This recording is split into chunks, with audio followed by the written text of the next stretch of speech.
Judd, I'd actually like to ask you about kind of the question revolving this theme that we're just discussing, and that is about alternative media and the alternative means of communication. You know, obviously Free Republic is kind of on the internet doing this kind of outreach on a grander scale than just talking to tourists outside the White House. And you're doing a similar thing in the sense of with the blog, with the kind of pushback on the other side. Talk to me about, and talk to us about how the kind of culture of discussion, the ability to be a little bit more outspoken, how that's evolved since, say, 2002, when the blogosphere was just kind of getting started but wasn't really considered legitimate, to now where it's really become quite a political force. Yeah, well, I think just the kind of atmosphere in 2003, or as far as the way the scales were weighted, was a lot different.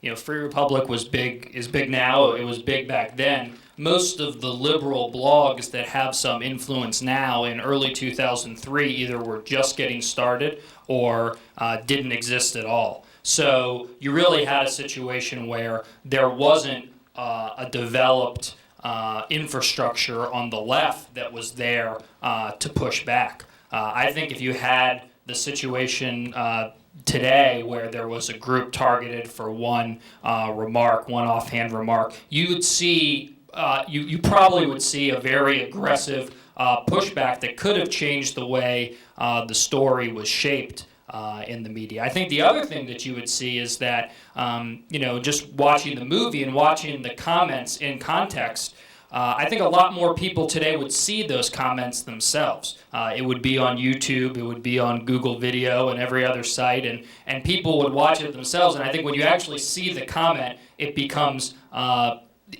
totally different, has a totally different meaning than when you hear about it or you hear the way it's characterized. So, I think also, Free Republic and others, many others, were taking advantage of a media environment online that's much different than the media environment online today. And as a result, they were able to feed it right into, first, as you saw, to Bill O'Reilly, to Sean Hannity, and then out to the mainstream media, creating a firestorm like that.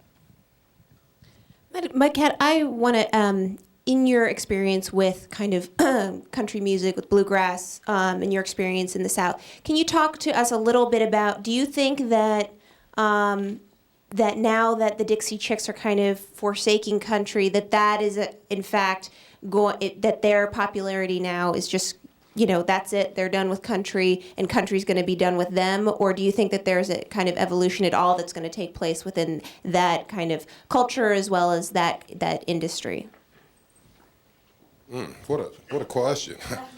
But I don't think they're done with country music, and I'm doing an album with a gentleman out of Nashville now that'll be coming out in February, and it's a lot of stars that have come forth and said they want to help us, and I honestly think that the Dixie Chicks gives a lot of people courage.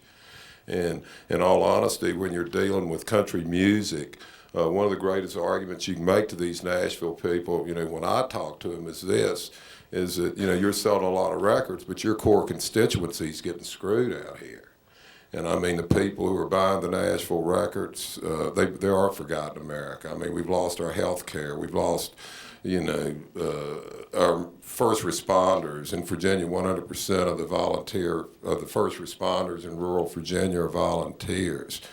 As far as the culture is concerned, and as far as what happened, a lot of these calls to these radio stations, from the individuals, I happen to believe that they came from, the Pharisees, those Republicans who believe you can only be a good Republican if you can see your church from space. But anyway, for instance, I think one of the most damaging things to me personally and to my culture is, in the South, the Waffle House is a sacred place. And one of the first things, and this was the corporate involvement that took place, this was a money deal. It's the same as goes on here every day, as we all know. And corporate sent out a letter to all their Waffle Houses in the South and say, pull down the chicks.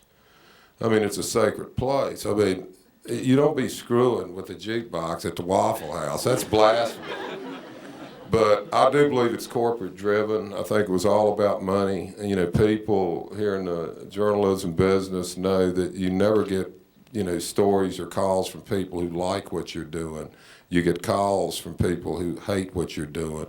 And I think the Chicks are not through in country. I think that in fact, I think the Dixie Chicks and the term Dixie Chicked might, instead of becoming a defensive term, might become an offensive term. That's great. Now I'd like to open it up to some questions from the audience. We do have some mics. So this woman here in the blue, in the middle.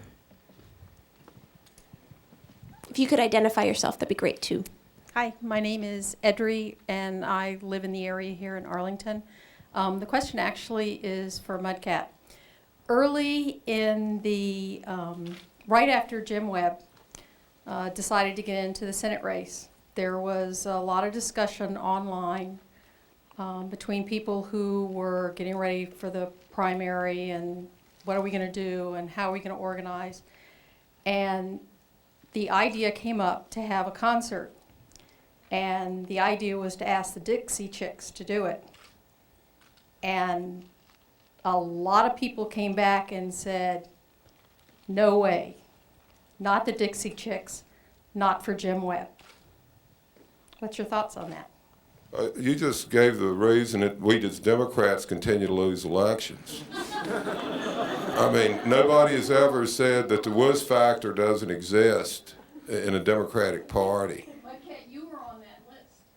I was not on that list. I did not. I was told that you were on that list. Well, I've been told lots of things, but I was not on the list. I would welcome the Dixie Chicks in any campaign I do. I would be proud to have the Dixie Chicks.